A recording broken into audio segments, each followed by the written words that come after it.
ఉపరాష్ట్రపతి జగదీప్ ధన్కర్ న్యాయ వ్యవస్థపై చేసిన వ్యాఖ్యలు నిజంగా ఆందోళన కలిగిస్తున్నాయి. జనాలు న్యాయ వ్యవస్థపై నమ్మకం కోల్పోతున్నారు అని ఆయన అన్నారు. ఇది మనందరికీ ఆలోచన కలిగించాలి.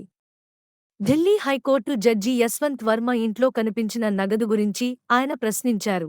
7 రోజులు ఎవరూ మాట్లాడలేదు. ఎందుకు ఆలస్యం? అని. ఎఫ్ఐఆర్ లేకపోవడం అంటే న్యాయ వ్యవస్థపై ప్రశ్నలు రావడం సహజమని ధన్కర్ చెప్పారు. న్యాయమూర్తులపై కూడా కేసు నమోదు కావచ్చు. కానీ అనుమతి అవసరం అంటే ఇది ఎక్కడా రాజ్యాంగంలో లేదు అని ఆయన స్పష్టం చేశారు.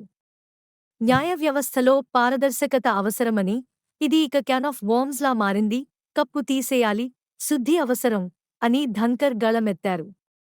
ఈ వ్యాఖ్యలు మన న్యాయ వ్యవస్థను మరింత బలంగా చేయడానికి అవసరమైన మార్పులను సూచిస్తున్నాయి.